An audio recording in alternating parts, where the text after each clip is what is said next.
Hello everyone. तो आज हम स्टार्ट करेंगे चैप्टर नंबर 2 जो कि है हेल्थ एंड डिजीजेस। अब इसमें हम पहले देख लेते हैं कि हमने अपने प्रीवियस क्लासेस में क्या क्या पढ़ा हुआ है। Okay, so have you ever taken the leave from school due to sickness? कभी भी आपने स्कूल से छुट्टी ली है? तो बहुत से लोगों ने ली ही होगी। Yes, because of sickness. तो मेनली क्या हो जाता है आपको? कभी सर्दी हो जाती है या बुखार हो गया या कभी पेट में थोड़ा दर्द होने लग गया। यस, या फिर कभी आपको सर दर्द होने लग गया है। तो कुछ ये सारी रीजंस होती हैं जिसकी वजह से आप क्या करते हैं, छुट्टी ले लेते हैं। Yes, so what happens exactly when we become sick? Actual में होता क्या है जब हम बीमार पड़ते हैं? तो एक्चुअल में होता क्या है, हम क्यों बीमार पड़ते हैं? देखो, अब इसमें क्या हो जाता है, कभी कभी कोई वायरस हम पे अटैक कर देता है। यस, क्या हो जाता है, कोई वायरस अटैक कर देता है हमें, या तो फिर कोई बैक्टीरिया हमें अटैक कर लेता है, या तो फिर कुछ फंगस, या तो पैरासाइट्स। ये सारी चीजें हमें क्या करती हैं, अटैक करती हैं, जिसकी वजह से हम क्या हो जाते हैं, बीमार पड़ जाते हैं। क्या हो जाता है, हम बीमार पड़ जाते हैं। अब ये जो बैक्टीरिया, वायरस या कोई पैथोजेन या तो फिर कोई फंगस, ये जो जब हमें अटैक करता है तो कुछ सिम्टम्स देखने मिलते हैं। कौन कौन से सिम्टम्स हो सकते हैं? कुछ सिम्टम्स हम देखेंगे, जैसे कि फीवर। क्या हो जाता है, बुखार आ जाता है। यस, क्या हो जाता है, बुखार आता है। फटिग, फटिग मतलब क्या? आपको थोड़ा सा एनर्जी आपकी डाउन लगेगी। ठीक है, आप उतना एक्टिव नहीं रहेंगे, इसे हम बोलते हैं फटिग। थकान लग जाएगी आपको, थकने लगते हैं जल्दी से। ये तो फिर आपको खांसी आने लगती है। यस, क्या हो जाता है, खांसी आने लगती है। जब कोई जर्म्स एंटर कर जाता है तो क्या हो जाती है, खांसी भी आती है हमें। ये तो फिर रनी नोज, ये कब होता है, जब हमें सर्दी होती है। नाक कब बहने लगती है, कब रनी नोज होता है, जब हमें सर्दी होती है। Yes, then sore throat. अब ये क्या है, this is because of inflammation. क्यों होता है ये, because of inflammation. So muscle ache, muscle ache means what, कि हमारी जो मसल्स है वो भी कभी कभी क्या हो जाती है, दुखने लगती है, दर्द होने लग जाती हैं। यस, तो ये सारे जो है सिम्टम्स हैं जब हमें कोई भी फंगस या बैक्टीरिया, फंगस तो इतना हम नहीं बोल सकते हैं, बट होता है, फंगल इन्फेक्शन भी हो जाता है। मोस्टली बैक्टीरियल इन्फेक्शन, वायरस, जो सर्दी जुकाम बुखार ये सब चीजें होती हैं। ठीक है, अब इसमें क्या है, sometimes we feel, third question दिया है, sometimes we feel good even without taking any medicine, and sometimes we need to consult doctor and take regular medicine in sickness. Why is it so? देखो, अब इसमें क्या हो जाता है कि कभी कभी क्या होता है, हम खुद से ठीक हो जाते हैं। आपको सर्दी हुई, आपने 2 दिन 3 दिन थोड़ा सा रेस्ट कर लिया, आपको ठीक हो जाता है सर्दी। या तो आपने नहीं भी रेस्ट किया, आप रेगुलर स्कूल आ रहे हैं, तो भी सर्दी ठीक हो जाती है 3 से 4 दिन में या 5 दिन में मैक्स टू मैक्स। बट कभी कभी क्या हो जाता है, कुछ डिजीज ऐसे होते हैं जो कि खुद से ठीक नहीं होते। क्या करना पड़ता है, उसके लिए हमें मेडिसिन लेनी पड़ती है, डॉक्टर के पास जाना पड़ता है, दवाई लेनी पड़ती है। Yes, so when we get sick our body has a natural defence. देखो, हमें डॉक्टर के पास क्यों नहीं जाना पड़ता है कभी कभी, क्योंकि अपने शरीर में भी तो नेचुरल डिफेंस मैकेनिज्म है। यस, जिसे हम बोलते हैं इम्यून सिस्टम, मीन्स सोल्जर्स आप बोल सकते हैं। इन सिंपल लैंग्वेज में आप क्या बोल सकते हैं कि अपने बॉडी में भी सोल्जर्स हैं, जो कि जब कोई भी जर्म या कोई भी बैक्टीरिया, वायरस, कुछ भी अगर हमें अटैक करता है तो वो क्या करेंगे, उनको मारेंगे। उसे हम क्या बोलेंगे एग्जैक्टली, अपना वो इम्यून सिस्टम होता है। क्या हो जाता है, इम्यून सिस्टम। ओके, सोल्जर्स नहीं लिखेंगे कहीं भी, आप किसी भी एग्जाम में ये कहीं भी आप सोल्जर्स नहीं लिखेंगे। ये सिर्फ हमें समझने के लिए मैंने ये टर्म यूज किया है। एग्जैक्टली क्या हम बोलते हैं इस टर्म को, इम्यून सिस्टम। ठीक है, it fights germs like viruses and bacteria. ये जो अपना इम्यून सिस्टम होता है, ये क्या करता है, बैक्टीरिया को किल करता है। यस, तो अगर अपना इम्यून सिस्टम अच्छा है तो क्या हो जाता है, हम कभी कभी नेचुरली भी ठीक हो जाते हैं, हमें कोई भी दवाई की जरूरत नहीं पड़ती है। जैसे कि फॉर एग्जाम्पल कॉमन कोल्ड, जैसे सर्दी हो गया, या नॉर्मल फीवर है जो कि सर्दी से थोड़ी हरारत आ जाती है, तो ये सब चीजें नॉर्मली खुद से ठीक हो जाती है। क्यों? क्योंकि अपना इम्यून सिस्टम क्या है, वर्क कर रहा है, प्रॉपर स्ट्रांग है, स्ट्रांग इनफ टू फाइट। ठीक है, या तो फिर जैसे कि बैक्टीरियल इन्फेक्शन हो गया, कोई थ्रोट इन्फेक्शन है ना। अब ये जो थ्रोट इन्फेक्शन है, ये क्या हो जाता है, इसमें मेडिसिन की जरूरत पड़ती है। ओके, अब अपना जो बॉडी है, इसका कंक्लूजन क्या हम निकाल लेते हैं कि अपना जो बॉडी है बहुत सारे डिजीज से ये खुद ही फाइट कर लेता है। इसके पास इम्यून सिस्टम है, यस, जो कि फाइट करता है अगेंस्ट डिजीज। लेकिन कुछ कुछ डिजीज ऐसी होती हैं जो कि लॉन्ग लास्टिंग होती हैं, ओके, कुछ महीनों तक या कुछ साल तक रह जाती है, 1 साल तक रह जाती हैं। तो ऐसे डिजीज को हमें क्या करना पड़ता है, दवाइयां लेनी पड़ती है जाके, तो ही हम ठीक होते हैं। Yes, now next is what. अच्छा, यहाँ पे ये देखो, ये जो लड़का है बीमार पड़ गया है, इसको क्या है, फीवर है, और इसके माउथ में क्या है, थर्मामीटर है, जिससे वो फीवर को चेक कर रहा है। तो इसको क्या हो गया, बुखार हो गया है। ठीक है, अब इसके लिए मेडिसिन लगेगी या नहीं, डिपेंड्स। अगर ये सिर्फ सर्दी से है, हल्का सा है, तो खुद से ठीक हो जाएगा, अपना इम्यून सिस्टम क्या करेगा, ठीक कर देगा। लेकिन अगर ये कुछ और है, जैसे कि मलेरिया हो गया, टाइफाइड हो गया, तो ऐसे बुखार को क्या हो रहता है, हमें दवाइयां लेनी पड़ती हैं डॉक्टर के पास जाके। ठीक है, ओके। हेल्थ, अब हम देखेंगे what is health. So health is a state of complete physical, mental and social wellbeingness and not merely the absence of any disease. देखो, हेल्थ क्या होती है एग्जैक्टली हेल्थ बहुत अच्छी है, इसका मतलब ये नहीं है कि हमें कोई डिजीज नहीं है तो हमारी हेल्थ बहुत अच्छी है। किसी किसी को कोई डिजीज नहीं होती है, लेकिन फिर भी उनकी हेल्थ जो है वो अच्छी नहीं होती है। हेल्थ में इंक्लूड किया जाता है फिजिकल, मेंटल और सोशल वेलबींगनेस। मतलब कि एक बंदा फिजिकली फिट है या नहीं है। कुछ लोग देखो बहुत मोटे रहते हैं, एक्सेस, तो क्या वो फिट है, नो। क्या वो हेल्दी है, नो। ओके, कुछ लोग बहुत ही ज्यादा पतले रहेंगे, extreme, I am talking about extreme, so they are also not fit, yes, उनका हेल्थ भी ठीक नहीं है। मेंटली, क्या वो दिमागी तौर पे ठीक है, अच्छे से बात कर रहे हैं, okay, then they can understand everything, वो सब समझ पा रहे हैं या नहीं, तो बहुत सारी चीजें देखी जाती हैं। फिर सोशल वेलबींगनेस, मतलब वो सोशली कैसा इंटरेक्ट कर रहे हैं अपने नेबर से या फ्रेंड से, फ्रेंड सर्कल में, या फिर आप हो तो टीचर से कैसे बात करो, अपने फ्रेंड से कैसे बात करो, पेरेंट्स से कैसे बात करो, ये सब क्या हो गया, सोशल वेलबींगनेस हो गया। तो ये सब चीजें भी ऑब्जर्व की जाती हैं जब हम देखते हैं कि हेल्थ, एक पर्टिकुलर पर्सन का हेल्थ, ठीक है, सिर्फ डिजीज नहीं है तो हम ऐसा नहीं बोलेंगे कि ये बंदा हेल्दी है, no. So what is disease. अब डिजीज क्या होता है, condition of disturbances in physiological and psychological process of body is called as disease. Each disease has its own specific symptoms. देखो, जब हमारे बॉडी का फिजियोलॉजिकल और साइकोलॉजिकल प्रोसेस जो है वो डिस्टर्ब हो जाता है, तब हम बोलते हैं कि इस पर्सन में डिजीज है, इसको कोई बीमारी हो गई है। सो हमें पहले तो पता होना चाहिए कि ये फिजियोलॉजिकल और साइकोलॉजिकल टर्म का मीनिंग क्या है। So what is mean by physiological, it simply means it is related to the normal function of the body. जैसे कि हो गया ब्रीदिंग, ठीक है, जैसे कि हो गया ब्रीदिंग, देन अपना digestion, heart beat and sweating. For example breathing, जो हम सांस ले रहे हैं, छोड़ रहे हैं, ठीक है। फिर डाइजेशन हो गया, हम खाना खाते हैं तो क्या होता है, खाना डाइजेस्ट होता है। फिर heart beat, okay, then sweating, मतलब जो पसीना होता है।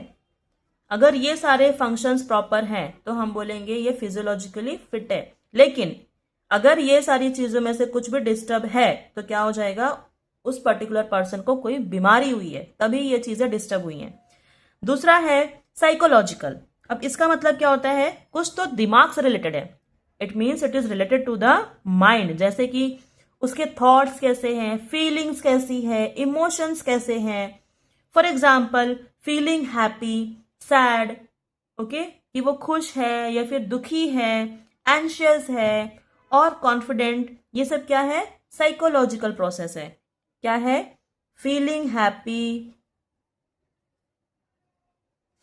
हैप्पी, सैड, एंशियस, कॉन्फिडेंट, ये सारी चीजें क्या हो गई, साइकोलॉजिकल प्रोसेस। तो अगर ये सारी चीजें ठीक हैं तो वो पर्सन क्या है, ठीक है। लेकिन अगर इनमें से कुछ भी बिगड़ी हुई है तो क्या बोलेंगे, उस पर्टिकुलर पर्सन को कोई डिजीज है। अब ये जो डिजीज होते हैं, सब बीमारियां जो होती हैं, डिजीज मीन्स व्हाट, बीमारी। तो ये जो बीमारी होती है, ये सब बीमारियों का अपना अपना स्पेसिफिक सिम्टम्स होता है, ओके।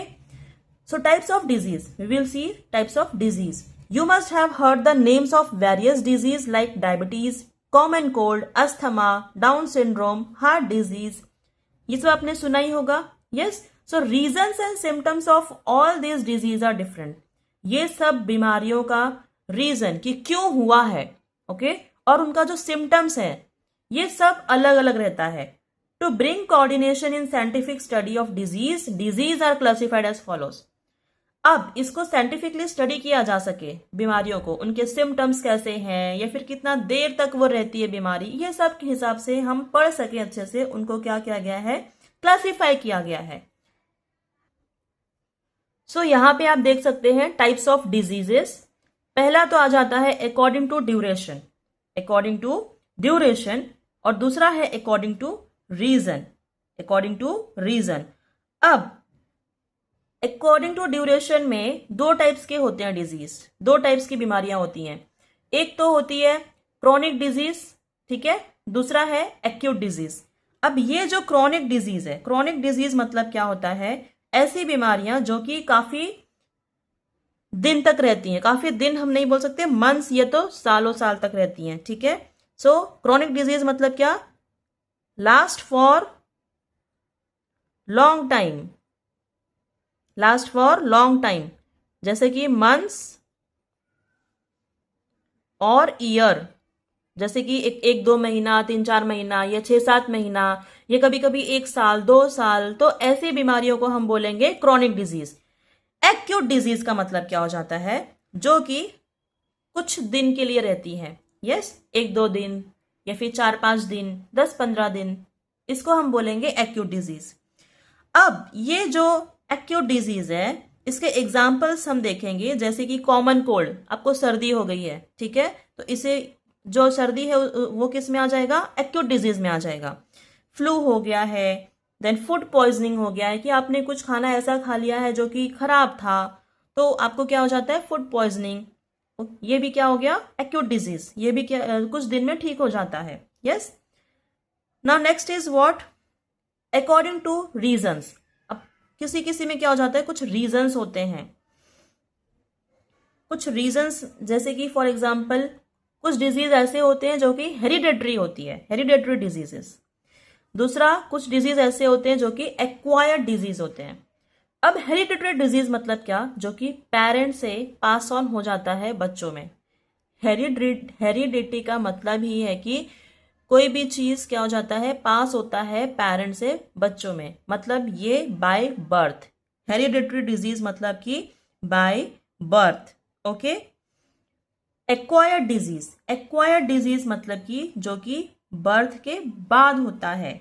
एक्वायर्ड मतलब क्या, जो कि बर्थ के बाद होता है. ओके. अब ये हेरिडिटरी मतलब क्या, हेरिडिटरी में कौन सा आ जाएगा, डाउन सिंड्रोम. अब ये क्या है, सिंड्रोम है, ठीक है, इसमें ये बाय बर्थ होता है. ओके. दूसरा आ जाएगा एक्वायर्ड डिजीज. ना व्हाट इज डाउन सिंड्रोम, मैं एक अलग से एक वीडियो बनाऊंगी, ओके, उसमें आप देख लीजिए. That's not important for you at this stage 8th standard में, बट वी विल सी. दूसरा आ जाएगा acquired disease. Now what is mean bye acquired disease, ये तो ऐसा डिजीज है जो कि आफ्टर बर्थ डेवलप होता है. It is not present at birth. जब कोई भी बेबी बर्थ ले रहा है उस टाइम पे ये डिजीज प्रेजेंट नहीं होती है.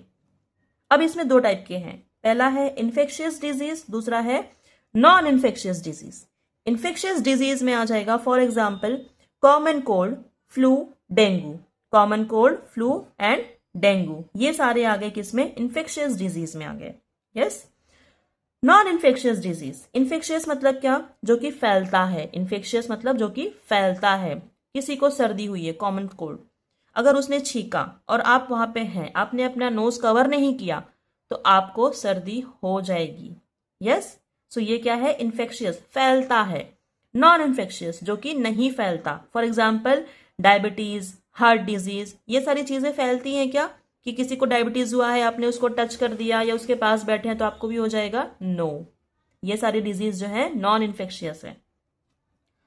Okay. So here we end up with the types of disease. इसका हमने क्लासिफिकेशन देख लिया है. अब हम देखेंगे infection through sputum. Sputum means what, जो हम थूकते हैं, कफ जो अपना होता है, ठीक है, थूक अपना, स्प्यूटम। ओके, अब अगर किसी ने स्पिट किया, थूका, so in this area small droplets are vaporised into fine mist. जो स्मॉल स्मॉल ड्रॉपलेट्स रहते हैं वो वेपराइज हो जाते हैं इनटू फाइन मिस्ट। स्मॉल जैसा कि थोड़ा एकदम स्मॉल वाटर ड्रॉपलेट रहता है वो, ठीक है। Then mist remain in the air for several minutes to few hours. अब ये जो मिस्ट है ये एयर में ही रह जाता है, ये तो कुछ मिनट्स के लिए, ये तो फिर कुछ आवर्स के लिए। ना large droplets settle on the ground with in few seconds. अब जो बड़े बड़े ड्रॉपलेट्स रहेंगे वो क्या हो जाता है, वो सीधा ग्राउंड पे गिरता है। अब ये वाले जो हैं इनसे क्या हो सकता है, इन्फेक्शन फैल सकता है।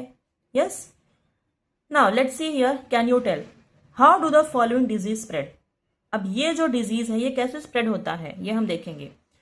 So first is what, hepatitis. First is hepatitis. अब ये कैसे स्प्रेड होगा, hepatitis spreads through contaminated food और वाटर। ये कैसे फैलता है, अगर कोई भी फूड या वाटर में इसका बैक्टीरिया प्रेजेंट है तो ही फैलेगा, या तो इन्फेक्टेड ब्लड से भी फैलता है, यस, या तो फिर अनसेफ नीडल्स, जैसे कि जो इंजेक्शंस होती हैं नीडल, अगर वो कोई भी इन्फेक्टेड पर्सन को लगाया गया है और फिर वो एक हेल्दी पर्सन, एक नॉन इन्फेक्टेड पर्सन को लगा दिया गया तो उसको फैल जाएगा। और बाय दी बॉडी फ्लूइड्स, जैसे कि सलाइवा हो गया, यस, ये सब चीजों से। सो हेपेटाइटिस किससे किससे फैलता है, it spreads either by contaminated food और वाटर, या तो फिर किससे, इन्फेक्टेड ब्लड, अनसेफ नीडल्स और बॉडी फ्लूइड्स। मलेरिया, मलेरिया तो सबको पता है ये मच्छर से फैलता है। ओके, अगर कोई मच्छर किसी इन्फेक्टेड पर्सन को काटा और वो आके किसको काट रहा है, एक हेल्दी पर्सन को जिसको मलेरिया नहीं हुआ है, तो उसको भी हो जाएगा। यस, बिकॉज ऑफ व्हाट, कि जो बैक्टीरिया था वो ट्रांसफर हो चुका है। स्कैबीज, स्कैबीज कैसे होता है, स्किन टू स्किन कॉन्टैक्ट। जिसको स्कैबीज हुआ है अगर आप उसके स्किन को भी टच कर लेते हैं तो आपको स्कैबीज हो जाएगा। या तो अपने क्लोथ्स को आप शेयर कर रहे हैं, या तो आप अपना टॉवल या तो फिर बेड शेयर कर रहे हैं, तो आपको पास ऑन हो जाएगा। इसका मतलब क्या है, जिसको स्कैबीज हुआ है आपको उससे दूर रहना है। Next is what, TB. Next is TB. अब ये कैसे होता है, थ्रू द एयर, एयर से। ओके, सो जब भी आप कोई भी इन्फेक्टेड पर्सन के पास रहोगे और अगर वो क्या करता है, खांस रहा है या छींक रहा है या बात कर रहा है, तो उससे फैल सकता है। ठीक है, इसका मतलब ये नहीं है कि आप ऐसे पर्सन को क्या करोगे, इग्नोर ही मारोगे, नहीं, आपको डिस्टेंस बना के रखना है, लेकिन उसकी हेल्प करनी है। Now next is what, dysentery. Dysentery में क्या आ जाता है, ये कैसे फैलेगा, it spreads due to, sorry dengue हमने देखा ही नहीं, पहले डेंगू देख लेते हैं। डेंगू कैसे होता है, ये भी मच्छर की वजह से होता है, सेम। ओके, कोई भी इन्फेक्टेड वाला अगर मच्छर आके काट लिया तो अपने को डेंगू हो जाएगा। Next is what, dysentery. Dysentery कैसे होता है, अगर हमने कोई भी कंटामिनेटेड फूड या तो वाटर इनटेक किया है तो हमें डिसेंट्री होगी। यस, पुअर हाइजीन, अच्छे से साफ सफाई नहीं है, क्लीनलीनेस नहीं, जैसे कि आप रोड साइड कहीं भी जाके खा लिए ठेले पे, वहां पे उसने हाइजीन मेंटेन नहीं किया है, साफ सफाई नहीं की है और आप खा रहे हैं, वो अच्छा पानी यूज नहीं कर रहा, तो उससे होगा। Okay, next is what, ringworm. Ringworm कैसे होता है, it is through direct contact with an infected person, या तो एनिमल या तो contaminated objects like towel and clothes, ये सब चीजों से हो जाता है। Next is what, swine flu. Swine flu कैसे होगा, it spreads due to the droplets which is released when an infected person coughs। जैसे कि कोई भी पर्सन है जिसको है स्वाइन फ्लू, अगर वो खांस रहा है, छींक रहा है या तो टच कर रहा है, ओके, जो कि अगर आपको टच कर रहा है, देखो अगर उसने क्या किया, खांसा और अपना माउथ को कवर कर रहा है हाथ से और फिर वो हाथ आपके ऊपर रख रहा है वो, तो आपको भी हो जाएगा। इन this way it spreads. Yes, तो खांसने से, छींकने से, या बातें करने से, या तो फिर आप टच कर रहे हैं उसकी कुछ चीज़ों को, तो उससे स्वाइन फ्लू फैलता है। So this was all about how this disease spreads. Next क्या आ जाएगा, what do we mean by pathogen. Pathogen का मतलब होता क्या है, एक सिंपल डेफिनेशन हम देखेंगे कि जो भी माइक्रो ऑर्गेनिज्म डिजीज क्रिएट कर रहा है, ये तो जिस भी माइक्रो ऑर्गेनिज्म की वजह से कोई भी बीमारी हो रही है उसे हम बोलते हैं पैथोजन। कोई भी जर्म्स जिससे हमें बीमारी होती है उसको क्या बोलते हैं, pathogen. So a pathogen is a disease causing microorganism that enters the body and causes disease. ये एक simple definition है. If you want to write, you can write in your textbook as well. A pathogen is a disease causing microorganism that enters the body and causes disease. ठीक है? So this is what pathogen. अब for example हम ले लेंगे germs में क्या क्या आ जाएगा, ये तो माइक्रो ऑर्गेनिज्म में क्या क्या आ जाएगा, बैक्टीरिया, वायरस, फंगाई, प्रोटोजोआ, ये सब क्या आ जाता है, पैथोजन है। ठीक है, इजी डेफिनेशन क्या हो जाएगा, a pathogen is the germ that causes disease. It is a germ that causes disease. एक सिंपल सा डेफिनेशन है, ये बहुत ही सिंपल सा डेफिनेशन है, you all can remember it. Okay, next है अपना third question is what do we mean by infectious disease. Infectious disease का मतलब क्या होता है, मतलब ऐसे डिजीज जो कि स्प्रेड हो सकता है from one person to another person, ऐसे डिजीज को हम बोलते हैं infectious disease. For example common cold भी स्प्रेड होता है। जिसको सर्दी हुई है, अगर वो इंसान छींक दे और आप वहां पे हैं, उसके पास में ही प्रेजेंट है और आपने अपनी नाक कवर नहीं की तो आपको सर्दी हो जाएगी, या तो उसने अगर अपनी नाक कवर करके नहीं छींक रहा है तो आपको सर्दी होगी। सो इट्स बेटर कि जिसको सर्दी हुई है वो भी अपना नाक कवर कर ले और जो बाजू में है वो भी अपना नाक कवर करे जब सामने वाला छींक रहा है। So in this way you can protect yourself. ठीक है, तो आज हमने देख लिया है health, what is disease, types of disease, ठीक है, और हमने क्लासिफिकेशन भी देख लिया है उसका। ठीक है, अब नेक्स्ट लेक्चर में हम देखने वाले हैं इन्फेक्शियस डिजीज के बारे में, पूरा टैबुलर फॉर्म जो दिया है वो हम देखेंगे।